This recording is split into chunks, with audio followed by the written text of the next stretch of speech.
ಆಕಾಶವಾಣಿ ಆರೋಗ್ಯ ಕಾರ್ಯಕ್ರಮ. ವಿಶ್ವ ಪಿತ್ತಜನಕಾಂಗ ದಿನದ ಸಂದರ್ಭದಲ್ಲಿ ಫ್ಯಾಟಿ ಲಿವರ್ ಕುರಿತು ಮಂಗಳೂರಿನ ಕೆಎಂಸಿ ಆಸ್ಪತ್ರೆಯ ಡಾಕ್ಟರ್ ಅನುರಾಗ್ ಜೆ ಶೆಟ್ಟಿ ಅವರೊಂದಿಗೆ ಸಂದರ್ಶನ ಕೇಳುವಿರಿ. ಕೇಳುಗರೆ, ಕಾರ್ಯಕ್ರಮಕ್ಕೆ ಸ್ವಾಗತ. ಕೇಳುಗರೆ, ಇವತ್ತಿನ ದಿನವನ್ನ ವಿಶ್ವ ಪಿತ್ತಜನಕಾಂಗದ ದಿನ ಅಥವಾ ವರ್ಲ್ಡ್ ಲಿವರ್ ಡೇ ಅಂತ ಹೇಳಿ ಗುರುತಿಸಲಾಗುತ್ತೆ. ಹಾಗಾದರೆ ಈ ಲಿವರ್ ಅಥವಾ ಪಿತ್ತಜನಕಾಂಗದ ಪಾತ್ರ ಏನು, ಮತ್ತು ಈ ಫ್ಯಾಟಿ ಲಿವರ್ ಅನ್ನುವಂಥ ಆರೋಗ್ಯ ಸಮಸ್ಯೆ ಏನು, ಯಾಕಾಗಿ ಇದು ಕಾಣಿಸುತ್ತೆ, ಇದಕ್ಕೆ ಯಾವ ರೀತಿಯಾದಂಥ ಚಿಕಿತ್ಸೆಗಳಿವೆ, ಈ ಎಲ್ಲ ವಿಷಯಗಳ ಕುರಿತು ನಮಗೆ ಮಾಹಿತಿಯನ್ನು ನೀಡೋದಕ್ಕೆ ನಮ್ಮ ಜೊತೆಗಿದ್ದಾರೆ ಮಂಗಳೂರಿನ ಕೆಎಂಸಿ ಆಸ್ಪತ್ರೆಯ ಕನ್ಸಲ್ಟೆಂಟ್ ಗ್ಯಾಸ್ಟ್ರಾಂಟ್ರಾಲಜಿಸ್ಟ್ ಆಗಿರುವಂತಹ ಡಾಕ್ಟರ್ ಅನುರಾಗ್ ಜೆ ಶೆಟ್ಟಿ ಅವರು. ಡಾಕ್ಟ್ರೇ, ಕಾರ್ಯಕ್ರಮಕ್ಕೆ ಸ್ವಾಗತ. ಡಾಕ್ಟ್ರ್, ಈಗ ಈ ವರ್ಷ ನಾವು ಏನು ವಿಶ್ವ ಲಿವರ್ ದಿನವನ್ನು ಆಚರಿಸ್ತಾ ಇದ್ದೇವೆ, ಇದರ ಒಂದು ಮಹತ್ವ ಏನು, ಮತ್ತು ಈ ಬಾರಿ ಏನಾದರೂ ಘೋಷವಾಕ್ಯ ಅಂತ ಏನಾದರೂ ಇದೆಯಾ? ಈ ಲಿವರ್ ವರ್ಲ್ಡ್ ಲಿವರ್ ಡೇ ಅಂತ ಹೇಳುವಂಥದ್ದು ಪ್ರತಿ ವರ್ಷ ಏಪ್ರಿಲ್ 19ಕ್ಕೆ ಆಚರಣೆ ಮಾಡುವಂಥದ್ದು. ಸೊ ಪ್ರತಿ ವರ್ಷ ಒಂದೊಂದು ಡಿಫ್ರೆಂಟ್ ಥೀಮ್ಗಳಿರ್ತವೆ, ಸೊ ದಟ್ ಜನರಿಗೆ ಲಿವರ್ ಕಾಯಿಲೆ ಬಗ್ಗೆ ಅರಿವು ಬರಲಿಕ್ಕೆ. ಸೊ ಈ ಸಲದ ಥೀಮ್ ಅವರದ್ದು ಏನಂದರೆ solid habits strong liver. So ಅಂದರೆ ನಮ್ಮಲ್ಲಿ ನಾವು ಹ್ಯಾಬಿಟ್ಸ್ಗಳನ್ನು ಡೆವಲಪ್ ಮಾಡಿ ನಮ್ಮ ಲಿವರನ್ನು ಹೇಗೆ ವಿ ಕ್ಯಾನ್ ಪ್ರೊಟೆಕ್ಟ್ ಇಟ್ ಅಂತ. ಸೊ ಇದನ್ನು ಮೇಯ್ನ್ಲಿ ಅವರು ಈ ಥೀಮನ್ನು ಈ ಸಲ ಅಡಾಪ್ಟ್ ಮಾಡಲಿಕ್ಕೆ ಕಾರಣ ಏನಂದರೆ to increase the focus on fatty liver. ಈ ಫ್ಯಾಟಿ ಲಿವರ್ ಅಂತದ್ದು ಇಟ್ ಈಸ್ ಬೇಸಿಕಲಿ ನಮ್ಮ ಲೈಫ್ ಸ್ಟೈಲ್ ಡಿಸಾರ್ಡರ್ ಅಂತ ಹೇಳ್ಬೋದು, ನಮ್ಮ ಹ್ಯಾಬಿಟ್ಸಿಂದ ಬರುವಂಥ ಕಾಯಿಲೆ. ಸೊ ಅದರ ಬಗ್ಗೆ ಜಾಸ್ತಿ ಜನರಿಗೆ ಅರಿವು ಮೂಡಿಸಲಿಕ್ಕೆ ಈ ಥೀಮನ್ನು ಎತ್ಕೊಂಡಿದ್ದೆ. ಸೊ ಇದರಲ್ಲಿ 4 ಫ್ಯಾಕ್ಟರ್ಸ್ಗಳಿರ್ತವೆ. ಒಂದಂದರೆ ಬ್ಯಾಲೆನ್ಸ್ಡ್ ಡಯಟ್, ಸ್ಟೇಯಿಂಗ್ ಆ್ಯಕ್ಟಿವ್ ಅಂದರೆ ಜಾಸ್ತಿ ಎಕ್ಸಸೈಸ್ಗಳನ್ನೆಲ್ಲ ಮಾಡ್ತಾ ಇರುವಂಥದ್ದು, ಮತ್ತು ಆಲ್ಕೋಹಾಲ್ ಕಂಟೆಂಟ್ಸನ್ನು ಕಡಿಮೆ ಮಾಡುವಂಥದ್ದು, ಮತ್ತು ರೆಗ್ಯುಲರ್ ಆಗಿ ಲಿವರಿಗೆ ಬೇಕಿರುವ ಟೆಸ್ಟ್ಗಳನ್ನು ಮಾಡುವಂಥದ್ದು. ಸೊ ಈ 4 ಫ್ಯಾಕ್ಟರ್ಸನ್ನು ದೇ ಹ್ಯಾವ್ ಟೇಕನ್ ಇಟ್. ಈ ಲಿವರ್ ಅಥವಾ ಪಿತ್ತಜನಕಾಂಗದ ಒಂದು ಪಾತ್ರ, ಅದರ ಮಹತ್ವ ಮಾನವನ ದೇಹದಲ್ಲಿ ಏನು? ಈ ಲಿವರ್ ಅಥವಾ ನಾವು ಏನು ಯಕೃತ್ ಅಥವಾ ಪಿತ್ತಜನಕಾಂಗ ಅಂತ ಹೇಳ್ತೇವಲ್ಲ, ಇದು ನಮ್ಮ ದೇಹದಲ್ಲಿರೋದು ಭಾರಿ ಮುಖ್ಯವಾದ ಅಂಗ. ಇದು ಒಂದು ಸಿಂಗಲ್ ಆರ್ಗನ್ ಆಗಿರ್ತದೆ, ನಮ್ಮ ಹೊಟ್ಟೆ ಮೇಲೆ ಮತ್ತು ಬಲಭಾಗದಲ್ಲಿ ಇರ್ತದೆ. ಸೊ ಇದೊಂದು ಆಲ್ಮೋಸ್ಟ್ 1.5 ಕಿಲೋ ವೆಯ್ಟ್ ಇರುವಂಥದ್ದು. ಇದರದ್ದು ಬಾಡಿಯಿಂದ ಫಂಕ್ಷನ್ಸ್ ತುಂಬ ಇದೆ, ಆಲ್ಮೋಸ್ಟ್ 100 ಫಂಕ್ಷನ್ಸ್ ಅಂತ ಹೇಳ್ಬೋದು. ಸೊ ಏನಂದರೆ ನಮ್ಮ ಬಾಡಿಯಲ್ಲಿರುವ ಟಾಕ್ಸಿನ್ಸ್ಗಳನ್ನು ಕ್ಲಿಯರ್ ಮಾಡುವಂಥದ್ದು, ಅಥವಾ ನಮ್ಮ ಬಾಡಿಯಲ್ಲಿ ಬೇಕಿರುವ ಇಮ್ಯೂನ್ ಫ್ಯಾಕ್ಟರ್ಸನ್ನು ಉತ್ಪತ್ತಿ ಮಾಡುವಂಥದ್ದು, ಅಥವಾ ಈ ವಿಟಮಿನ್ಸ್ಗಳನ್ನು ಸ್ಟೋರ್ ಮಾಡುವಂಥದ್ದು, ಬಾಡಿಗೆ ಬೇಕಿರೋ ಪ್ರೋಟೀನ್ಗಳನ್ನು ಉತ್ಪತ್ತಿ ಮಾಡುವಂಥದ್ದು, ಈ ಬ್ಲಡ್ ಕ್ಲಾಟಿಂಗ್ ಫ್ಯಾಕ್ಟರ್ಸ್ ಹೇಳ್ತೇವೆ, ಬ್ಲಡ್ ಕ್ಲಾಟ್ ಆಗಲಿಕ್ಕೆ ಬೇಕಾಗುವಂಥ ಫ್ಯಾಕ್ಟರ್ಸ್ಗಳನ್ನು ಸಿಂಥಸಿಸ್ ಮಾಡುವಂಥದ್ದು. ಹೀಗೆ ತುಂಬ ಫಂಕ್ಷನ್ಸ್ ಇವೆ. ಸೊ ಅದು ಹೇಳ್ತಾ ಹೋದರೆ ಅದು ಮುಗಿಲಿಕ್ಕಿಲ್ಲ. So even people, I mean scientist are also not clear ಎಷ್ಟು ಫಂಕ್ಷನ್ಸ್ ಉಂಟು ಅಂತ. ಸೊ ಆಲ್ಮೋಸ್ಟ್ 100 ಫಂಕ್ಷನ್ಸ್ ಅಂತ they are estimating. So it's ಭಾರಿ ಇಂಪಾರ್ಟೆಂಟ್ ಆರ್ಗನ್. ಯಾಕಂದರೆ ಲಿವರ್ ಇರುವುದು ಒಂದೇ ಲಿವರ್, ಕಿಡ್ನಿ ಆದರೂ 2 ಇರ್ತದೆ. ಸೊ ಕಿಡ್ನಿಯಲ್ಲೆಲ್ಲ ಅಟ್ಲೀಸ್ಟ್ ಒಂದು ಕಿಡ್ನಿ ಡ್ಯಾಮೇಜ್ ಅದು ಇನ್ನೊಂದಿದೆ, ಲಿವರಲ್ಲಿ ಆ ಥರ ಇಲ್ಲ, ಲಿವರ್ ಇರುವುದೇ ಒಂದು. ಮತ್ತು ಲಿವರಿಗೆ ನಮ್ಮ ಹತ್ರ ಒಮ್ಮೆ ಲಿವರಿಗೆ ಡ್ಯಾಮೇಜ್ ಆದರೆ, ಒಂದು ಹದದ ಮಟ್ಟಿಗೆ ಡ್ಯಾಮೇಜ್ ಆದರೆ ಅದು ಇಂಪ್ರೂವ್ಮೆಂಟ್ ಬರುವ ಸಾಧ್ಯತೆ ಇದೆ. ಅದರಲ್ಲಿ ರೀಜನರೇಟಿವ್ ಕೆಪಾಸಿಟಿ ಹೈ ಇದೆ. ಸೊ ಒಂದು ಲೆವೆಲ್ ತನಕದ್ದು ರೀಜನರೇಟ್ ಆಗೋ ಸಾಧ್ಯತೆ ಇದೆ. ಬಟ್ ಒಂದು ಹದ ತಪ್ಪಿ ಹೋದರೆ ಈ ಲಿವರಿಗಾದ ಡ್ಯಾಮೇಜ್ ಅದರಲ್ಲಿ ಏನು ಮಾಡಲಿಕ್ಕೆ ಆಗೋದಿಲ್ಲ. ಯಾಕಂದರೆ ಈಗ ಕಿಡ್ನಿ ಡ್ಯಾಮೇಜ್ ಆದವರಿಗೆ ಅಟ್ಲೀಸ್ಟ್ ಫಾರ್ ಸಮ್ ಟೈಮ್ ನಮ್ಮ ಹತ್ರ ಡಯಾಲಿಸಿಸ್ ಹೀಗೆ ಸ್ವಲ್ಪ ಟೈಮ್ ಎಳ್ಕೊಂಡು. ಬಟ್ ಲಿವರ್ ಫುಲ್ ಡ್ಯಾಮೇಜ್ ಆದರೆ survival is impossible. So liver is very important. So ಮತ್ತು ನಮ್ಮ ಹತ್ರ ಬೇರೆ ಅನ್ನೋದಕ್ಕೆ ಆರ್ಟಿಫಿಷಿಯಲ್ ಲಿವರ್ ಅಂಥದ್ದೆಲ್ಲ ಇಲ್ಲ ನಮ್ಮ ಹತ್ರ ಸದ್ಯದ ಮಟ್ಟಿಗೆ. So liver is one of the very most important organ in the body, but at the same time most neglected organ also. ಯಾಕಂದರೆ ಜನರಿಗೆ ಕಿಡ್ನಿ ಬಗ್ಗೆ ಹೇಳಿದರೆ ಭಯ ಉಂಟು, ಅಥವಾ ಹಾರ್ಟ್ ಬಗ್ಗೆ ಹೇಳಿದರೆ ಭಯ ಉಂಟು. ಆದರೆ ಲಿವರ್ ಅಂದರೆ ಒಂದಷ್ಟು ಭಯ ಇಲ್ಲ ಜನರಿಗೆ. ಯಾಕಂದರೆ ಏನಂದರೆ ಜನರ ತಲೆಯಲ್ಲಿ ಏನಂದರೆ ಲಿವರ್ ಸ್ವಲ್ಪ ಡ್ಯಾಮೇಜ್ ಆದರೆ ಮತ್ತೆ ಸರಿ ಮಾಡ್ಬೋದಲ್ಲ ಅಂತೇಳಿ. ಬಟ್ ಅದಕ್ಕೂ ಒಂದು ಲಿಮಿಟ್ ಇರ್ತದೆ. ಅಂದರೆ ತುಂಬ ಡ್ಯಾಮೇಜ್ ಆದ ನಂತರ ರಿಪೇರಿ ಮಾಡಲಿಕ್ಕೆ ಸಾಧ್ಯ ಇಲ್ಲ. ತಾವೀಗ ಈ ಫ್ಯಾಟಿ ಲಿವರ್ ಅಂತ ಹೇಳಿದ್ರಿ. ಈ ಫ್ಯಾಟಿ ಲಿವರ್ ಅಂತ ಹೇಳಿದರೆ ಏನಿದು, ಯಾವ ರೀತಿಯಾದಂಥ ಆರೋಗ್ಯ ಸಮಸ್ಯೆ ಇದು? ಈ ಫ್ಯಾಟಿ ಲಿವರ್ ಅಂದರೆ ಸದ್ಯದ ಮಟ್ಟಿಗೆ ಸರ್ವೇ ಸಾಮಾನ್ಯವಾಗಿ ಕಂಡುಬರುವಂಥ ಲಿವರ್ ತೊಂದರೆ. ಸೊ ಇದು ಏನಂದರೆ ಲಿವರಲ್ಲಿ ಕೊಬ್ಬಿನಂಶ ಜಾಸ್ತಿಯಾಗಿ ಕಂಡು ಬರುವಂಥದ್ದು. ಸೊ ಇದೊಂದು ಆಲ್ಮೋಸ್ಟ್ ನಮ್ಮ ಭಾರತದಲ್ಲಿ ನೋಡಿದರೆ ಆಲ್ಮೋಸ್ಟ್ 40% ಜನರಲ್ಲಿ ಕಾಣಬರುವಂಥದ್ದು ಇದು ಈ ಫ್ಯಾಟಿ ಲಿವರ್ ಅಂತ. ಸೊ ಇದು normally it's a silent disease. ಹೆಚ್ಚಾಗಿ ಫ್ಯಾಟಿ ಲಿವರ್ ಏನೂ ಸಿಂಪ್ಟಮ್ಸ್ ಕಾಣೋದಿಲ್ಲ. ಸೊ ಯಾರಿಗೂ ಗೊತ್ತಾಗೋದಿಲ್ಲ ಈ fatty liver. At the same time ಅದು ಭಾರಿ ಡೇಂಜರಸ್ ಕೂಡ. ಯಾಕಂದರೆ ಅದು ಮುಂದೆ ಹೋಗಿ ಈ ಲಿವರ್ ಸಿರೋಸಿಸ್ ಅಥವಾ ಲಿವರ್ ಕ್ಯಾನ್ಸರಿಗೆ ಕಾರಣವಾಗ್ಬೋದು. So that is the importance of fatty liver. So ಇದು ಫ್ಯಾಟಿ ಲಿವರ್ ನಮಗೆ ಹೆಚ್ಚಾಗಿ ಏನಂದರೆ ಈ ಸ್ಕ್ರೀನಿಂಗ್ ಟೆಸ್ಟ್ಗಳು, ಈಗ ಏನಂದರೆ ಈಗ ಪ್ಯಾಕೇಜ್ ಅಂತೇಳಿ ಆಸ್ಪತ್ರೆಗಳಲ್ಲಿ ಟೆಸ್ಟ್ಗಳನ್ನು ಮಾಡ್ತಾರೆ, ಅಥವಾ ಯಾವುದೋ ಒಂದು ಬೇರೆ ಕಾರಣಕ್ಕೆ ಅಲ್ಟ್ರಾಸೌಂಡ್ ಮಾಡುವಾಗ, ಬ್ಲಡ್ ಟೆಸ್ಟ್ಗಳು ಮಾಡುವಾಗ ಕಂಡು ಸಿಗುವಂಥದ್ದು. ಸೊ ಹಾಗೆ ನೋಡಿದಾಗ ಬಂದ ಫ್ಯಾಟ್ ಲಿವರನ್ನು ಹೆಚ್ಚಿನವ್ರು ನೆಗ್ಲೆಕ್ಟ್ ಮಾಡ್ತಾರೆ, ಎಲ್ರಿಗೂ ಇರ್ತದೆ ಅಂತ. ಬಟ್ ಅದನ್ನು ನೆಗ್ಲೆಕ್ಟ್ ಮಾಡುವಂಥದ್ದಲ್ಲ. ಅದನ್ನು ನಾವು ಕರೆಕ್ಟ್ ಟೆಸ್ಟ್ಗಳನ್ನು ಮಾಡಿ ಫ್ಯಾಟ್ ಲಿವರಿಂದ ಲಿವರಿಗೆ ಎಷ್ಟು ಡ್ಯಾಮೇಜ್ ಆಗಿದೆ ಅಂತ ನೋಡಿ ಅದರ ಪ್ರಕಾರ ಮುಂದೆ ಅದಕ್ಕೆ ಟ್ರೀಟ್ಮೆಂಟ್ಗಳನ್ನು ಅಥವಾ ನಮ್ಮ ಜೀವನ ಶೈಲಿಯಲ್ಲಿ ಬೇಕಿದ್ದ ಬದಲಾವಣೆಗಳನ್ನು ಮಾಡುವಂಥದ್ದು. ಈಗ ಇದಕ್ಕೆ ಏನೆಲ್ಲ ಕಾರಣಗಳಿರ್ತವೆ, ಯಾವೆಲ್ಲ ಕಾರಣಗಳಿಂದ ಈ ಫ್ಯಾಟಿ ಲಿವರ್ ಬರುತ್ತೆ? ಸೊ ಈ ಫ್ಯಾಟಿ ಲಿವರಲ್ಲಿ 2 ಥರದಿದೆ. ಒಂದೊಂದೇ ತುಂಬ ಮದ್ಯಪಾನ ಮಾಡಿ ಬರುವಂಥದ್ದು, ತುಂಬ ಡ್ರಿಂಕ್ಸ್ ಮಾಡುವವರಿಗೆ ಬರುವಂಥ ಫ್ಯಾಟ್. ಇನ್ನೊಂದು ಮದ್ಯಪಾನ ಇಲ್ಲದವರಿಗೆ, so non alcoholic fatty liver disease ಅಂತ. ಸೊ ಈ ಡ್ರಿಂಕ್ಸ್ ಮಾಡಿದವರಿಗೆ ಬರುವಂಥ ಇದು ಅದರಲ್ಲಿ main component is alcohol only. So ಅವರು ಆಲ್ಕೋಹಾಲ್ ಬಿಟ್ಟರೆ ಆ ಲಿವರಲ್ಲಿ ಇಂಪ್ರೂವ್ಮೆಂಟ್ ಬರುವ ಸಾಧ್ಯತೆ ಇರ್ತದೆ. ಸೊ ಇನ್ನೊಂದಂದರೆ ಈ ನಾನ್ ಆಲ್ಕೋಹಾಲಿಕ್ ಫ್ಯಾಟಿ ಲಿವರ್. ಇದು ಹೆಚ್ಚಾಗಿ ಕಾಣೋದು ಯಾರಂದರೆ ತುಂಬ ಬಾಡಿ ಜಾಸ್ತಿ ಇದ್ದವರು, ಬೊಜ್ಜು ಜಾಸ್ತಿ ಇದ್ದವರು, ಅಥವಾ ತುಂಬ inactive life style, sedentary life style ಅಂತ ಹೇಳ್ತೇವೆ. ಸೊ ಅವರಲ್ಲಿ, ಅಥವಾ ಸಕ್ಕರೆ ಕಾಯಿಲೆ ಇದ್ದವರಲ್ಲಿ, ಕೊಲೆಸ್ಟ್ರಾಲ್ ಕಾಯಿಲೆ ಇದ್ದವರಲ್ಲಿ, BP, ಈ ಮೆಟಬಾಲಿಕ್ ಸಿಂಡ್ರೋಮ್, ಇಂಥ ಕಾಯಿಲೆಗಳಿದ್ದವರಲ್ಲಿ ಕಾಣುವಂಥದ್ದು. ಸೊ ಇದೇ ಮೇಯ್ನ್ ಫ್ಯಾಕ್ಟರ್. ಸೊ ಇದು ಬೇಸಿಕಲಿ ಲೈಫ್ ಸ್ಟೈಲ್, ನಮ್ಮದು diet, exercise. So these are the main factors which contribute to this fatty liver. ತಾವು ಆವಾಗಲೇ ಹೇಳಿದ್ರಿ ಇದು ಸ್ಕ್ರೀನಿಂಗ್ ಟೆಸ್ಟ್ಗಳಲ್ಲಿ ಇದನ್ನು ಕಂಡುಹಿಡಿತಾರೆ ಅಂತ ಹೇಳಿ. ಹಾಗಾದರೆ ಇದು ಯಾವುದೇ ರೀತಿಯ ಲಕ್ಷಣಗಳನ್ನು ತೋರಿಸೋದಿಲ್ವಾ? ಇಲ್ಲ, ಈ ಫ್ಯಾಟಿ ಲಿವರ್ ಅರ್ಲಿ ಡಿಸೀಸಲ್ಲಿ ಈ ಫ್ಯಾಟಿ ಲಿವರಲ್ಲಿ ಏನು ಸಿಂಪ್ಟಮ್ಸ್ ಕಾಣೋದಿಲ್ಲ. ಸೊ ಫ್ಯಾಟಿ ಲಿವರ್ ಸಿಂಪ್ಟಮ್ಸ್ ಬರುವುದಂದರೆ ಅದು ಸಿರೋಸಿಸ್ ಅಂತಕ್ಕೋ ಅಥವಾ ಲಿವರ್ ಕ್ಯಾನ್ಸರಿಗೆ ಹೋದಾಗ ಮಾತ್ರ. ಸೊ ಫ್ಯಾಟಿ ಲಿವರಲ್ಲಿ ಸಿಂಪ್ಟಮ್ಸ್ ಬರಲಿಕ್ಕೆ ಸ್ಟಾರ್ಟ್ ಆಯಿತು ಅಂದರೆ ಅದು ಹದಗೆಟ್ಟು ಹೋಗಿದೆ ಅಂತಲೇ ಅರ್ಥ. ಸೊ ಹೆಚ್ಚಾಗಿ ಏನಾಗ್ತದೆ ಅಂದರೆ, ಈಗ ನಮ್ಮಲ್ಲಿ ಹೆಚ್ಚಿನವರು ಬರುವ ಪೇಷಂಟ್ಗಳು ಏನಿರ್ತಾರೆ ಅಂದರೆ, ಬರುವಾಗ ಕಾಲು ಊತನೋ ಜಾಂಡಿಸು ಅಂತ ಬಂದಿರ್ತಾರೆ. ಸೊ ಅವರಲ್ಲಿ ನಾವು ಟೆಸ್ಟ್ಗಳು ಮಾಡಿದರೆ ಅವರಿಗೆ ಆಲ್ರೆಡಿ ಸಿರೋಸಿಸ್ ಆಗಿರ್ತದೆ.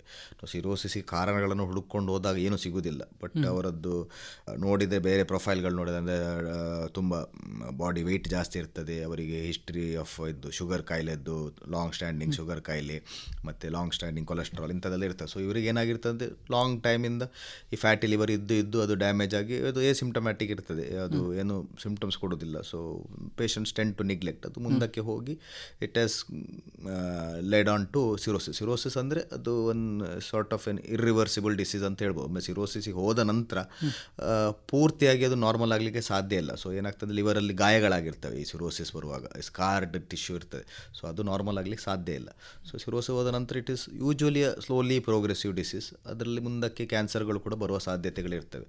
ಸೊ ಅರ್ಲಿ ಫ್ಯಾಟಿ ಲಿವರಲ್ಲಿ ಏನು ಸಿಂಪ್ಟಮ್ಸ್ ಇರೋದಿಲ್ಲ. ಸಿಂಪ್ಟಮ್ಸ್ ಬಂತು ಅಂದರೆ ಇದು ಮುಂದಕ್ಕೆ ಹೋಗಿದೆ ಅಂತಲೇ ಅರ್ಥ. ಹಾಗಾದರೆ ಇದಕ್ಕೆ ಈಗ ರಿಸ್ಕ್ ಫ್ಯಾಕ್ಟರ್ಸ್ ಅಂತ, ಈಗ ತಾವು ಬೊಜ್ಜು ಅಂತ ಹೇಳಿದ್ರಿ, ಅದನ್ನು ಹೊರತುಪಡಿಸಿ ಈಗ ವಯಸ್ಸಾಗಿರ್ಬೋದು ಅಥವಾ ಬೇರೆ ಫ್ಯಾಕ್ಟರ್ಗಳೇನಾದರೂ ಇರ್ತದಾ? ವಯಸ್ಸು ಅಂತ ಹೇಳಿ ಫ್ಯಾಕ್ಟರ್ಗಳಿಲ್ಲ. ಬಟ್ ನಾರ್ಮಲ್ ಏನಾಗ್ತದೆ, ವಯಸ್ಸು ಹೋದಾಗ ನಮ್ಮದು ಆ್ಯಕ್ಟಿವಿಟಿಗಳು ಕಡಿಮೆ ಆಗ್ತದೆ, ಫುಡ್ ಹ್ಯಾಬಿಟ್ಸ್ ಹಾಳಾಗ್ತದೆ. So that will contribute to that. But as such age is not a factor for this thing. But ವಯಸ್ಸಾದಾಗ ಈ ಯಾವುದೇ ಕಾಯಿಲೆ ಇದ್ರೆ ಅದರದ್ದು ಪ್ರೋಗ್ರೆಷನ್ ಫಾಸ್ಟ್ ಆಗಿ ಹೋಗ್ತದೆ. ಸೊ ಮತ್ತು ಏನಾಗ್ತದೆ ಅಂದರೆ, ವಯಸ್ಸಾಗುವಾಗ ಏನಾಗ್ತದೆ, ಈ ಫ್ಯಾಟಿ ಲಿವರ್ ಚಿಕ್ಕ ವಯಸ್ಸಿನಲ್ಲಿ ಸ್ಟಾರ್ಟ್ ಆದರೆ ಅದು ವಯಸ್ಸಾಗುವಾಗ ಕಾಣ್ತದೆ. So it will look as if the ವಯಸ್ಸಿನಿಂದಾಗಿ ಆಗ್ತಾ ಉಂಟು ಅಂತ. ಸೊ ಬೇಸಿಕಲಿ ಅದು ಲೈಫ್ ಸ್ಟೈಲ್ ಡಿಸೀಸ್. ನಮ್ಮದು body weight, food habits, exercise ಕಡಿಮೆ, ಇದೆಲ್ಲ main contributing factors for this. ಈಗ ಇದು ವಂಶ ಪಾರಂಪರ್ಯವಾಗಿ ಬರುವಂಥ ಸಾಧ್ಯತೆ ಇದೆಯಾ? ಹೌದು, ವಂಶ ಪಾರಂಪರ್ಯ ಅಂದರೆ ಫ್ಯಾಟಿ ಲಿವರ್ ಅಂದರೆ ಇದು ಈ ಫ್ಯಾಮಿಲಿಯಲ್ಲಾಗಿ ಕೊಲೆಸ್ಟ್ರಾಲ್, ಡಯಾಬಿಟಿಸ್ ಬರ್ತದೆ ನೋಡಿ. So it's a genetic component. So ಅಂಥವರಿಗೆ ಸಮ್ ಪರ್ಸನ್ಸ್ ಅವರಿಗೆ ದೇ ಆರ್ ಪ್ರೀಡಿಸ್ಪೋಸ್ ಟು ಡೆವಲಪ್ ಈ ಮೆಟಬಾಲಿಕ್ ಸಿಂಡ್ರೋಮ್ ಅಂತ ಹೇಳ್ತೀವಿ. BP, ಕೊಲೆಸ್ಟ್ರಾಲ್, ಬಾಡಿ ಫ್ಯಾಟ್ ಜಾಸ್ತಿ, ಶುಗರ್, ಇಂಥದ್ದೆಲ್ಲ ಇದೆಲ್ಲ ಜೆನೆಟಿಕ್ ಆಗಿ ಬರುವಂಥದ್ದು. ಅವರಿಗೆ ಫ್ಯಾಟಿ ಲಿವರ್ ಬರುವ ಸಾಧ್ಯತೆಗಳಿರ್ತವೆ. ಹಾಗೆ ಮತ್ತು ಕೆಲವೊಂದು ಕಾರಣಗಳಿರ್ತವೆ genetic cause of fatty liver. ಅದು ಅಂದರೆ ಬೇರೆ ಡಿಸೀಸ್ಗಳು ಹೇಳ್ತೇವೆ, ಇನ್ನೆರಿಟೆಡ್ ಡಿಸೀಸ್ ಅಂತೇಳಿ, ಅದು ವಿಲ್ಸನ್ಸ್ ಡಿಸೀಸ್, ಇಂಥದ್ರಲ್ಲೂ ಕೂಡ ಕೆಲವು ಸಲ ಫ್ಯಾಟಿ ಲಿವರ್ ಬರ್ತದೆ. ಬಟ್ ಅದು ಈ ನಾನ್ ಆಲ್ಕೋಹಾಲಿಕ್ ಫ್ಯಾಟಿ ಲಿವರ್ ಅಲ್ಲ, ಅದು ಬೇರೆ ಥರದ್ದು ಫ್ಯಾಟಿ ಲಿವರ್.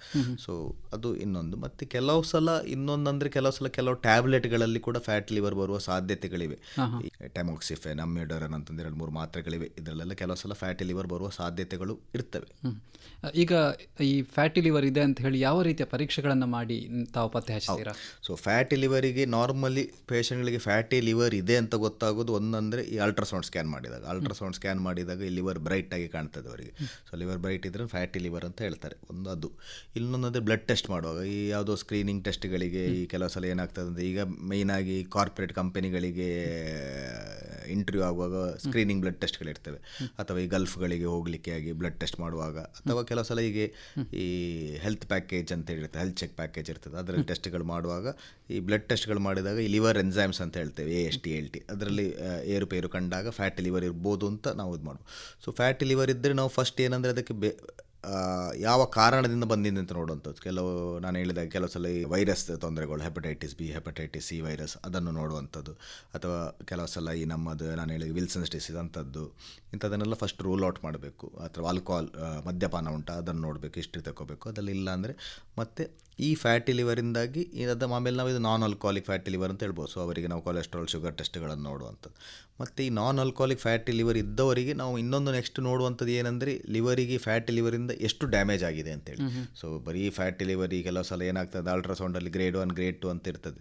ಸೊ ಅದನ್ನು ಜನರು ಓದಿ ಮಿಸ್ಗೈಡ್ ಆಗಿಬಿಡ್ತಾರೆ, ಅಂದರೆ ಆ ಗ್ರೇಡ್ 1 ಏನಿಲ್ಲ ಅಂತ. But ultrasound is not the test, ಅದಕ್ಕೆ ಬೇರೆ ಟೆಸ್ಟ್ಗಳಿರ್ತವೆ. ಅಂದರೆ ಫ್ಯಾಟಿ ಲಿವರಿಂದ ಲಿವರಿಗೆ ಎಷ್ಟು ಡ್ಯಾಮೇಜ್ ಆಗಿದೆ, ಫೈಬ್ರೋಸಿಸ್ ಅಂತ ಹೇಳ್ತೇವೆ ನಾವು, ಅದು ಎಷ್ಟಾಗಿದೆ ಅಂತ ನೋಡುವಂಥ. ಸೊ ಅದಕ್ಕೆ ಒಂದು ಫೈಬ್ರೋ ಸ್ಕ್ಯಾನ್ ಅಂತ ಒಂದು ಟೆಸ್ಟ್ ಇವೆ. ಸೊ ಅದು ಮಾಡಿ ನೋಡಿದರೆ ನಮಗೆ ಎಷ್ಟು ಡ್ಯಾಮೇಜ್ ಆಗಿದೆ ಅಂತ ಗೊತ್ತಾರೆ. ಅದರಲ್ಲಿ F1, F2, F3, F4 ಅಂತ ಇರ್ತದೆ. ಸೊ ಇದೆಲ್ಲ ಮಾಡಿ we can come to conclusion ಎಷ್ಟು ಡ್ಯಾಮೇಜ್ ಆಗಿದೆ ಅಂತ. So early damage, early problem ಇದ್ದರೆ it can be managed with lifestyle disease. Whereas ಸ್ವಲ್ಪ ಜಾಸ್ತಿ ಇದ್ದರೆ ಕಾಯಿಲೆ ಮೆಡಿಸಿನ್ಸ್ಗಳೆಲ್ಲ ಲೈಫ್ ಸ್ಟೈಲ್ ಜೊತೆಗೆ ಮೆಡಿಸಿನ್ಸ್ಗಳ ಅವಶ್ಯಕತೆ ಇರ್ತವೆ. ಅಂದರೆ ಇದರಲ್ಲೂ ಕೂಡ ಸ್ಟೇಜ್ಗಳಿರ್ತವೆ. ಸೊ ಯಾವ ಹೇಳಿದಾಗ F1, F2, F3, F4 ಅಂದರೆ ಅದೊಂದು ಅಡ್ವಾನ್ಸ್ ಸ್ಟೇಜ್. ಅದರ ನೆಕ್ಸ್ಟ್ ಸಿರೋಸಿಸ್. F4 ಅಂದರೆ ಸಿರೋಸಿಸ್ ಸ್ಟೇಜ್ ಅಂತಲೇ ಅರ್ಥ. ಸೊ ಸಿರೋಸಿಸ್ ಅಂದರೆ ಯಾವ ಥರ ಇರ್ತದೆ? ಸಿರೋಸಿಸ್ ಅಂದರೆ ಅದು ಈ ಫ್ಯಾಟಿ ಲಿವರ್ಗಳೆಲ್ಲ ಹೋಗಿ ಒಂದು ಇರ್ರಿವರ್ಸಿಬಲ್ ಸ್ಟೇಜಿಗೆ ಬರುವಂಥದ್ದು. ಸೊ ಅಂದರೆ ಈ ಪದೇ ಪದೇ ಇದರಿಂದಾಗಿ ಉರಿಯೂತವಾಗಿ ಯಾವುದು ಫ್ಯಾಟಿ ಲಿವರಿಂದಾಗಿ. ಸೊ ಅದರಲ್ಲಿ ಸ್ಕಾರ್ ಟಿಶ್ಯೂ ಆಗ್ತದೆ. ಗಾಯ ಆದಾಗ ನಾವು ಹೇಗೆ ಸ್ಕಾರ್ ಟಿಶ್ಯೂಗಳಾಗ್ತವೆ, ಸೊ ಕಲೆಗಳಾಗ್ತವೆ, ಆ ಥರ ಕಲೆಗಳಾಗ್ತದೆ ಲಿವರಲ್ಲಿ. ಸೊ ಆ ಕಲೆಗಳು ಮತ್ತೆ ಹೋಗುವುದಿಲ್ಲ. ಸೊ ಅದರಿಂದ ಅಬ್ನಾರ್ಮಲ್ ರೀಜನರೇಷನ್ ಆಗಿ ಸಿರೋಸ್ ಅಂತ ಹೇಳ್ತೇವೆ. ಆಗ ಲಿವರ್ ಫಂಕ್ಷನ್ಸ್ಗಳೆಲ್ಲ ಕಡಿಮೆ ಆಗಲಿಕ್ಕೆ ಸ್ಟಾರ್ಟ್ ಆಗ್ತದೆ. ಸೊ ಈ ಬ್ಲಡ್ಡಲ್ಲಿ ಕೋಯಾಗುಲೇಷನ್ ಫ್ಯಾಕ್ಟರ್ಸ್ ಉತ್ಪತ್ತಿ ಕಡಿಮೆ ಆಗೋದು, ಪ್ರೋಟೀನ್ ಅಂಶಗಳು ಕಡಿಮೆ ಆಗೋದು, ಇಮ್ಯುನಿಟಿ ಕಡಿಮೆ ಆಗೋದು, ಇಂಥದ್ದೆಲ್ಲ ಸ್ಟಾರ್ಟ್ ಆಗ್ತದೆ. ಅಥವಾ ಕೆಲವು ಸಲ ಈ ಜಾಂಡಿಸ್ ಜಾಸ್ತಿ ಆಗೋದು, ಇಂಥದ್ದೆಲ್ಲ ಸ್ಟಾರ್ಟ್ ಆಗ್ತದೆ ಸಿರೋಸಿಸ್ ಆದಾಗ. ಸೊ ಪೇಷಂಟ್ಗಳಿಗೆ ಆಗೋ ಸಿಮ್ಟಮ್ಸ್ ಬರಲಿಕ್ಕೆ ಸ್ಟಾರ್ಟ್ ಆಗ್ತದೆ. ಜಾಂಡಿಸ್, ಹೊಟ್ಟೆ ಊತ ಬರೋದು, ಹೊಟ್ಟೆಯಲ್ಲಿ ನೀರು ತುಂಬುವುದು, ಕಾಲಲ್ಲಿ ನೀರು ತುಂಬೋದು, ಕೆಲವು ಸಲ ರಕ್ತವಾಂತಿ, ವೆಯ್ಟ್ ಲಾಸ್, ಇಂಥದ್ದೆಲ್ಲ ಸ್ಟಾರ್ಟ್ ಆಗ್ತದೆ ಅಷ್ಟೇ. ಈಗ ಈ ಟ್ರೀಟ್ಮೆಂಟ್ ಯಾವ ಥರ ಇರ್ತದೆ? ಅಂದರೆ ಒಂದೊಂದು ಸ್ಟೇಜ್ಗೆ ಒಂದೊಂದು ಥರ ಇರ್ತದೆ ಹೇಗೆ? ಈ ಫ್ಯಾಟಿ ಲಿವರಿಗೆ the main foolproof treatment is lifestyle change. So main ಅಂದರೆ ನಾವು ಹೇಳೋದಾದರೆ ಒಂದು 7 to 10% ವೆಯ್ಟ್ ಲಾಸ್. ಅದರಷ್ಟು ಎಫೆಕ್ಟಿವ್ ಟ್ರೀಟ್ಮೆಂಟ್ ಯಾವುದೂ ಇಲ್ಲ. But at the same time it is the most difficult to achieve. ಯಾಕಂದರೆ it requires lot of motivation. ಯಾವುದು weight loss ಅಂದರೆ ಹೇಳಿದಷ್ಟು ಸುಲಭ ಇಲ್ಲ. Weight gaining is more easier then losing weight. So requires lot of motivation. ಒಂದೊಂದೇ ನಾವು ನಮ್ಮ food ಹ್ಯಾಬಿಟ್ಸಲ್ಲಿ full change ಮಾಡಬೇಕಾಗ್ತದೆ. ಅಂದರೆ ಫುಡ್ಡಲ್ಲಿ ನಾವು ಈ ರಿಫೈನ್ಡ್ ಕಾರ್ಬೋಹೈಡ್ರೇಟ್ಸ್, ಮೈದಾ ಅಂಥ ಐಟಮ್ಗಳನ್ನೆಲ್ಲ ಫುಲ್ ಸ್ಟಾಪ್ ಮಾಡಬೇಕು. ಮತ್ತು ಅದರೊಟ್ಟಿಗೆ ಶುಗರ್ ಐಟಮ್ಗಳು, ಸಕ್ಕರೆ ಐಟಮ್ಗಳನ್ನೆಲ್ಲ ನಿಲ್ಲಿಸಬೇಕು. ಕಾರ್ಬೋಹೈಡ್ರೇಟ್ಸ್ ಅಂಶ ಆದಷ್ಟು ಕಡಿಮೆ ಮಾಡಬೇಕು. ಫಾರ್ ಎಕ್ಸಾಂಪಲ್ ಈಗ ನಮ್ಮಲ್ಲಿ ಸೌತ್ ಇಂಡಿಯನ್ಸಲ್ಲಿ ಎಸ್ಪೆಷಲಿ ನಮ್ಮ ಡಯಟ್ ಇಸ್ ಪ್ರಿಡಾಮಿನೆಂಟ್ಲಿ ಕಾರ್ಬೋಹೈಡ್ರೇಟ್. ನಾವು ಬೆಳಗಿಂದ ರಾತ್ರಿ ತನಕ ರೈಸ್ ಐಟಮೇ ತಿನ್ನೋದು. ದೋಸೆ ಇರಲಿ, ಇಡ್ಲಿ ಇರಲಿ, ಅನ್ನ ಇರಲಿ, ಪುಲಾವ್ ಇರಲಿ, ಎಲ್ಲ ರೈಸ್. ಸೊ ಈ ಕಾರ್ಬೋಹೈಡ್ರೇಟ್ಸ್ ಜಾಸ್ತಿ ಆದಾಗ ಕೂಡ it predisposes to fatty liver. So ಫುಡ್ಡಲ್ಲಿ ನಾವು ಈ ಕಾರ್ಬೋಹೈಡ್ರೇಟ್ಸ್ ಅಂಶಗಳನ್ನು ಕಡಿಮೆ ಮಾಡಬೇಕು. ಅದರೊಟ್ಟಿಗೆ ತುಂಬ ಎಣ್ಣೆ ಐಟಮ್ಗಳು ಕಡಿಮೆ ಮಾಡುವಂಥದ್ದು. ಅದರೊಟ್ಟಿಗೆ ಫುಡ್ಡಲ್ಲಿ ಪ್ರೋಟೀನ್ ಅಂಶಗಳನ್ನು ಜಾಸ್ತಿ ಮಾಡಬೇಕು. ಪ್ರೋಟೀನ್ ಅಂಶ ಅಂದರೆ ನಾವು ಲೀನ್ ಮೀಟ್ ಅಂತ ಪ್ರಿಫರ್ ಮಾಡ್ತೇವೆ. ಅಂದರೆ ಚಿಕನ್, ಫಿಶ್, ಅದು lean meat. At the same time red ಮೀಟನ್ನು ಅವಾಯ್ಡ್ ಮಾಡುವಂಥದ್ದು. ಈ ಮಟನ್, ಬೀಫ್, ಪೋರ್ಕ್ ಇದೆಲ್ಲ red meat, these are to be avoided. So ಅದೊಂದು. ಮತ್ತು ಇನ್ನೊಂದಂದರೆ ವೆಯ್ಟ್ ಲಾಸ್ ಮಾಡುವಂಥದ್ದು. ಸೊ ವೆಯ್ಟ್ ಲಾಸ್ ಅಂದರೆ ಒಂದು ಅರೌಂಡ್ ನಾವು what we recommend is at least 30 minutes of exercise for minimum 5 days a week. But the main goal should be to reduce the weight. So reduce the weight, the most important I think the factor we should take for is ಡಯಟಲ್ಲಿ ಊಟ ಇಳಿಸೋದು ಸುಲಭ. ಅದೇ exercise ಮಾಡಿ ಊಟ ಇಳಿಸೋದು ಸ್ವಲ್ಪ ಕಷ್ಟ. So both balanced ಇರಬೇಕು, ಡಯಟ್ ಆ್ಯಂಡ್ ಎಕ್ಸಸೈಸ್, ಇದು ಎರಡು ಒಟ್ಟಿಗೆ ಇರಬೇಕು. ಸೊ ಈ ಸೆಡೆಂಟರಿ ಲೈಫ್ ಟೈಮ್, ತುಂಬ ಚೇರಲ್ಲಿ ಕೂತ್ಕೊಳ್ಳೋದು, ಇಂಥದ್ದೆಲ್ಲ ಕಡಿಮೆ ಮಾಡ್ಕೋಬೇಕು. ಅಥವಾ ಕೆಲವು ಸಲ ಮೊಬೈಲಲ್ಲಿ ಚೇರಲ್ಲಿ ಕೂತ್ಕೊಂಡು ಟೈಮ್ ಪಾಸ್ ಮಾಡೋದು, ಇಂಥದ್ದೆಲ್ಲ ಈ ವಿಷಯಗಳನ್ನು ಕಡಿಮೆ ಮಾಡಿ. ಮತ್ತು ಆಲ್ಕೋಹಾಲ್ ಇದ್ದರೆ ಅದನ್ನು ಕಂಪ್ಲೀಟಾಗಿ ಸ್ಟಾಪ್ ಮಾಡುವಂಥದ್ದು. So these are the important life style changes. ಈಗ ಈ ಕಾಫಿ ಟೀ ಜಾಸ್ತಿ ಕುಡಿಯೋದ್ರಿಂದ ಏನಾದರೂ ಸಮಸ್ಯೆ ಆಗ್ತದೆ? ಕಾಫಿ ಟೀಯಿಂದ ಸಮಸ್ಯೆ ಆಗೋದಿಲ್ಲ. As a matter of fact ನೀವು ಈ ಟಾಪಿಕ್ ತೆಗೆದುಕೊಳ್ಳೋದು, black coffee is known to be good for liver, especially fatty liver. Fibrosis ಕಡಿಮೆ ಮಾಡ್ತದೆ. But the data is for black coffee. ಹಾಲು ಹಾಕದೆ ಕಾಫಿಯನ್ನು ವಿದೌಟ್ ಶುಗರ್ ಕುಡಿಬೇಕು. So that is the data available. So that is known to be protective for liver. Even so that is thing. So ಈ tea ಕಾಫಿಯಿಂದ ಅದರಲ್ಲಿ ತೊಂದರೆ ಬರೋದಿಲ್ಲ. ಈ ರೀತಿಯಾದಂಥ ಎಲ್ಲ ಕ್ರಮಗಳನ್ನು ಕೈಗೊಂಡ ನಂತರ, ಅಂದರೆ ಅವರು ವೆಯ್ಟ್ ಲಾಸ್ ಮಾಡ್ತಾರೆ ಅಥವಾ ಬೇರೆ ಎಕ್ಸಸೈಸ್ಗಳನ್ನು ಮಾಡ್ತಾರೆ, ಎಲ್ಲ ಮಾಡ್ತಾರೆ, ಇದು ಈ ರೀತಿ ಮಾಡಿದಾಗ ಈ ಫ್ಯಾಟಿ ಲಿವರ್ ಸಮಸ್ಯೆ ಗುಣ ಆಗಲಿಕ್ಕೆ ಎಷ್ಟು ಸಮಯ ಬೇಕಾಗ್ಬೋದು? ಅದು ಇಟ್ ಡಿಪೆಂಡ್ಸ್ ಆನ್ ನೀವು ಒಂದಂದರೆ ಯಾವ ಸ್ಟೇಜಲ್ಲಿ ಇರ್ತೇವೆ ಅಂತ, ಮತ್ತು ಎಷ್ಟು ವೆಯ್ಟ್ ಲಾಸ್ ರ್ಯಾಪಿಡ್ ಆಗಿ ಆಗ್ತದೆ ಅಂತೇಳಿ. ಸೊ ನೀವು ವೆಯ್ಟ್ ಲಾಸ್ ಕಡಿಮೆ ಆದಾಗೆ ನಿಮಗೆ ಲಿವರಲ್ಲಿ ಇಂಪ್ರೂವ್ಮೆಂಟ್ ಕಾಣಲಿಕ್ಕೆ ಸ್ಟಾರ್ಟ್ ಆಗ್ತದೆ. ನೀವು ಎವ್ರಿ 5 to 7% ಇದು ವೆಯ್ಟ್ ಲಾಸ್ ಆಗುವಾಗ ಅಟ್ಲೀಸ್ಟ್ ಈ ಫೈಬ್ರೋಸಿಸ್ 1 to 2 ಸ್ಟೇಜ್ ಕಡಿಮೆ ಆಗ್ತದೆ, ಫ್ಯಾಟ್ ಅಂಶ ಹೋಗಿಬಿಡ್ತದೆ ಲಿವರಲ್ಲಿ. So it all depends on how fast you can reduce the weight. So ಒಮ್ಮೆ ವೆಯ್ಟ್ ರೆಡ್ಯೂಸ್ ಆದ ಕೂಡಲೇ ಆ ಇಫೆಕ್ಟ್ಗಳು ಇಮಿಡಿಯೇಟಾಗಿ ಬಾಡಿಯಲ್ಲಿ ಕಾಣಲಿಕ್ಕೆ ಸಿಗ್ತದೆ. ಮತ್ತು ಇನ್ನೊಂದಂದರೆ ಸ್ವಲ್ಪ ಅಡ್ವಾನ್ಸ್ಡ್ ಲಿವರ್ ಫೈಬ್ರೋಸಿಸ್ ಇದ್ದರೆ ಅವರಿಗೆ ನಾವು ಮೆಡಿಸಿನ್ಗಳನ್ನು ಸ್ಟಾರ್ಟ್ ಮಾಡಬೇಕಾಗ್ತದೆ. ಈಗ ತುಂಬ ಮೆಡಿಸಿನ್ ಬಂದಿದೆ ಮಾರ್ಕೆಟಲ್ಲಿ, ಟ್ಯಾಬ್ಲೆಟ್ಸ್ಗಳಿವೆ, ಇಂಜೆಕ್ಷನ್ಗಳಿವೆ.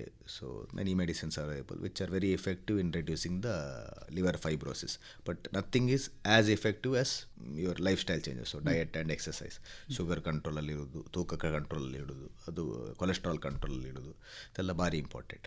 ಇನ್ನೊಂದು ಅಂಶ ಏನು ನೋಡ್ಕೋಬೇಕಂದ್ರೆ, ಈ ಫ್ಯಾಟಿ ಲಿವರ್ ಇರುವವರಿಗೆ ಈ ನಮ್ಮದು ಹಾರ್ಟಿದು ಸಂಬಂಧಿತ ಇದು ನಾವು ಕಾರ್ಡಿಯೋವ್ಯಾಸ್ಕ್ಯುಲರ್ ಡಿಸೀಸ್ ಅಂತ ಹೇಳ್ತೇವೆ, ಹಾರ್ಟಿದು ಅಥವಾ ಸ್ಟ್ರೋಕ್ ಆಗುವಂಥದ್ದು, ಇಂಥದ್ದೆಲ್ಲ ತೊಂದರೆ, ಹಾರ್ಟ್ ಅಟ್ಯಾಕ್ ಆಗುವಂಥ ತೊಂದರೆಗಳಾಗುವ ರಿಸ್ಕ್ಗಳು ಜಾಸ್ತಿ ಇರ್ತದೆ. ಸೊ ಅದಕ್ಕೆ ಬೇಕಿದ್ದ ನಾವು ಪ್ರಿಕಾಷನ್ಸ್ಗಳನ್ನು ತಗೋಬೇಕು. ಅವರಿಗೆ ಅದು ರಿಸ್ಕ್ಗಳು ಹೇಗಿವೆ ನೋಡಿ ಅದಕ್ಕೆ ಬೇಕಿದ್ದ ಮೆಡಿಸಿನ್ ಸ್ಟಾರ್ಟ್ ಮಾಡುವಂಥದ್ದು ಅಂಥದ್ದೆಲ್ಲ is very important. And patients also should understand that. ಅಂದರೆ ಈ fatty liver it's a marker for other many diseases. ಈಗ ಇದು ಮತ್ತೊಮ್ಮೆ ಮರುಕಳಿಸೋ ಸಾಧ್ಯತೆ ಇರ್ತದಾ? ಹೌದು. ನೀವು ಏನಾಗ್ತದೆ ಅಂದರೆ, ಸ್ವಲ್ಪ ವೆಯ್ಟ್ ಲಾಸ್ ಆಗ್ತದೆ, ಲಿವರಲ್ಲಿ ಇಂಪ್ರೂವ್ ಮಾಡ್ತದೆ, ನೀವು ಸ್ವಲ್ಪ will start taking it easy, ಮತ್ತು ನೀವು ವೆಯ್ಟ್ ಜಾಸ್ತಿ ಆದರೆ ಮತ್ತೆ ಇದು ಪ್ರಾಬ್ಲಮ್ಗಳು ಬರ್ತವೆ. So even maintaining the weight loss is very important. It is not easy thing to maintain. Achieving is also difficult. At the same time, continuing to maintain it is also very important and very pretty difficult also. ಯಾಕಂದರೆ continuous motivation ಬೇಕಾಗ್ತದೆ. ಯಾಕಂದರೆ ಮನುಷ್ಯನಿಗೆ ತಿನ್ನೋ ಆಸೆ ಅನ್ನೋದು ನಿಲ್ಲಿಸಿ ಅಥವಾ exercise ಮಾಡಿ ಇದೆಲ್ಲ ವೆಯ್ಟ್ ಕಡಿಮೆ ಮಾಡೋದು ಅಂದರೆ ಅಷ್ಟು ಸುಲಭದ ವಿಷಯ ಅಲ್ಲ. ನಾವೀಗ ಹೇಳ್ತೇವಲ್ಲ, ಪೇಷಂಟ್ಗಳಿಗೆ ನಾವು ಬಂದವರಿಗೆಲ್ಲ ಹೇಳ್ತೇವೆ, ಒಂದು hardly 10% of them take it seriously and do it. ಹೆಚ್ಚಿನವರಿಗೆ they are not able to reduce that. ಈಗ ಸಾಮಾನ್ಯವಾಗಿ ಏನಾಗುತ್ತೆ, ಗರ್ಭಿಣಿಯರು ಅವರು ವೆಯ್ಟ್ ಗೇನ್ ಆಗ್ತಾ ಇರ್ತಾರೆ, ಅವರಲ್ಲೂ ಕೂಡ ಈ ರೀತಿಯಾದಂಥ ಫ್ಯಾಟಿ ಲಿವರ್ ಸಮಸ್ಯೆ ಬರುವಂಥ ಸಾಧ್ಯತೆ ಅವರಿಗೆ ಪ್ರೆಗ್ನೆನ್ಸಿ ಟೈಮಲ್ಲಿ ಇರ್ತದೆ. ಬಟ್ ನಾರ್ಮಲಿ ಅದು it's an healthy weight gain for the child. So ಅಂಥದ್ದು if you are able to lose that weight post pregnancy should not problem. ಏನಾಗ್ತದೆ ಅಂದರೆ, ಕೆಲವರಿಗೆ ಈ ಜೆಸ್ಟೇಷನಲ್ ಡಯಾಬಿಟಿಸ್ ಮೆಲಿಟಸ್ ಅಂತ ಹೇಳ್ತೇವೆ, ಅಂದರೆ ಅವರಿಗೆ ಸಕ್ಕರೆ ಕಾಯಿಲೆ ಬರ್ತದೆ ಈ ಪ್ರೆಗ್ನೆನ್ಸಿ ಟೈಮಲ್ಲಿ. ಸೊ ಅವರಿಗೆ ಫ್ಯೂಚರಲ್ಲಿ ಈ ಫ್ಯಾಟಿ ಲಿವರ್, ಶುಗರ್ ಕಾಯಿಲೆ, ಕೊಲೆಸ್ಟ್ರಾಲ್ ಕಾಯಿಲೆಗಳು ಬರುವ ಸಾಧ್ಯತೆಗಳಿರ್ತವೆ. ಸೊ ಅಂಥವರಿಗೆ ಸ್ವಲ್ಪ higher risk of fatty liver in future ಇರ್ತದೆ. But at the same time post pregnancy ಹೆಚ್ಚಿನವರು 6 ತಿಂಗಳಲ್ಲಿ they are able to reduce the weight.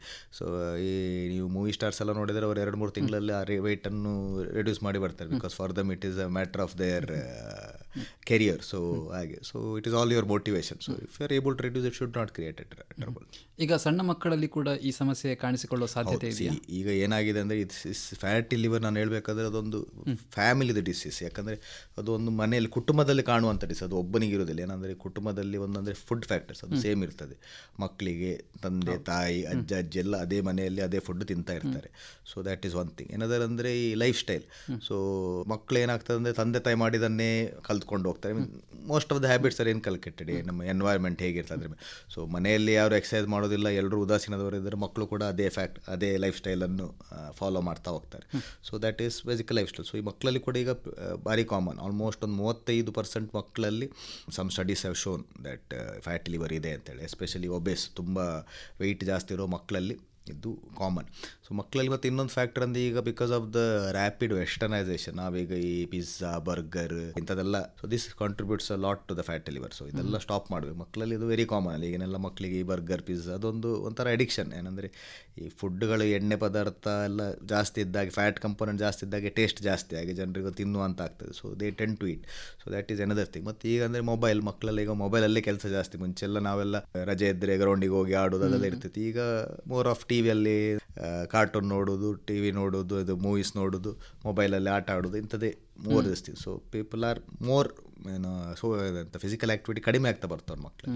So it is very common ಈಗ ಚಿಲ್ಡ್ರನ್. ಆ್ಯಂಡ್ ಮಕ್ಕಳಲ್ಲಿ ಬಂದರೆ it keeps growing with age. ಯಾವುದು ಈ fatty liver. So ಇಷ್ಟು ಚಿಕ್ಕ ವಯಸ್ಸಿನಲ್ಲಿ ಬಂದರೆ ಅದರ damage will start manifesting earlier. ಅಂದರೆ ಈ ಸಿರೋಸಿಸ್ ಅಂತ ಕಾಯಿಲೆಗಳು ಈಗೆಲ್ಲ ನಾವು 70 ವರ್ಷದಲ್ಲೆಲ್ಲ ಕಾಣುವಂಥದ್ದು, ಇನ್ನು ಮುಂದಕ್ಕೆ 40, 35, 40 ವರ್ಷಗಳಲ್ಲಿ ಕೂಡ ಫ್ಯಾಟಿ ಲಿವರ್ ರಿಲೇಟೆಡ್ ಸಿರೋಸಿಸ್ಗಳನ್ನು ನೋಡೋ ಸಾಧ್ಯತೆಗಳು ಇರ್ಬೋದು because of the younger age of onset of fatty liver. ಡಾಕ್ಟ್ರೆ, ಈಗ ಈ ಒಂದು ಫ್ಯಾಟಿ ಲಿವರ್ ಸಮಸ್ಯೆಗೆ ಸರಿಯಾದ ಸಮಯದಲ್ಲಿ ಸರಿಯಾದ ಚಿಕಿತ್ಸೆ ಅಥವಾ ಸರಿಯಾದ ಕ್ರಮಗಳನ್ನು ಕೈಗೊಳ್ಳದೇ ಇದ್ದರೆ ಇದು ಮಾರಣಾಂತಿಕವಾಗಿ ಪರಿಣಮಿಸಬಹುದಾ? 100% ಫ್ಯಾಟಿ ಲಿವರ್ ಸಿರೋಸಿಸ್ಸಿಗೆ ಹೋದರೆ, ಅರ್ಲಿ ಸ್ಟೇಜ್ ಸಿರೋಸಿಸಲ್ಲಿದ್ದರೆ ಅಟ್ಲೀಸ್ಟ್ ಸ್ವಲ್ಪ ಲೈಫ್ ಸ್ಟೈಲ್ ಫ್ಯಾಕ್ಟರ್ಸ್ಗಳನ್ನು ಚೇಂಜ್ ಮಾಡಿಕೊಂಡು ಕಾಂಪ್ಲಿಕೇಶನ್ಗಳನ್ನು ಮ್ಯಾನೇಜ್ ಮಾಡ್ಕೊಂಡು ಹೋದರೆ at least we can prolong this thing lifestyle. Whereas ಈ ಡಿಕಂಪನ್ಸೇಟೆಡ್ ಸಿರೋಸ್ ಅಂತ ಹೇಳ್ತೇವೆ, ಅಂದರೆ ಜಾಂಡಿಸ್ ಬರುವಂಥದ್ದು, ಕಾಲಲ್ಲಿ ನೀರು, ಹೊಟ್ಟೆಯಲ್ಲಿ ನೀರು, ರಕ್ತವಾಂತಿ, ಇಂಥವರೆಲ್ಲ ಬಂದರೆ ಅವರಿಗೆ life expectation is very low. ಕಾಯಿಲೆ ಕ್ಯೂರ್ ಆಗೋದಿಲ್ಲ, ಲೈಫ್ ಎಕ್ಸ್ಪೆಕ್ಟೇಷನ್ ಭಾರಿ ಲೋ. ಸೊ ಅಂಥವರಿಗೆ ಮುಂದಕ್ಕೆ ನಾವು ಲಿವರ್ ಟ್ರಾನ್ಸ್ಪ್ಲಾಂಟ್ಗಳಂತೆಲ್ಲ ಮಾಡುವಂಥದ್ದು. ಸೊ ಈ ಸಿರೋಸಿಸ್, ಎಸ್ಪೆಷಲಿ ಡಿಕಂಪನ್ಸೇಟೆಡ್ ಸಿರೋಸಿಸ್ ಸ್ಟೇಜಿಗೆ ಹೋದರೆ ಇಟ್ ಈಸ್ ಮಾರಣಾಂತಿಕ ಕಾಯಿಲೆನೇ. ಸೊ ಇವತ್ತಲ್ಲ ನಾಳೆ ಈ ಲಿವರ್ ಕಾಯಿಲೆಯಿಂದ ತೊಂದರೆ ಬರುವಂಥದ್ದು.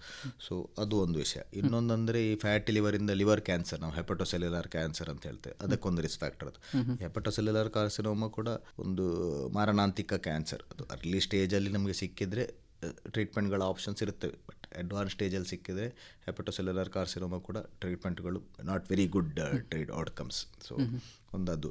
ಇನ್ನೊಂದಂದರೆ ಈ ಮಾರಣಾಂತಿಕ ಅಂದರೆ it may not be related to liver disease per se. ನಾನು ಹೇಳಿದಾಗೆ ಅವರಿಗೆ ಹಾರ್ಟ್ ಅಟ್ಯಾಕು, ಸ್ಟ್ರೋಕು ಇಂಥದ್ದೆಲ್ಲ ಆಗುವ ಸಾಧ್ಯತೆಗಳು ಕೂಡ ಜಾಸ್ತಿ ಯಾವುದು ಈ ಫ್ಯಾಟಿ ಲಿವರ್ ಇದ್ದವರಿಗೆ.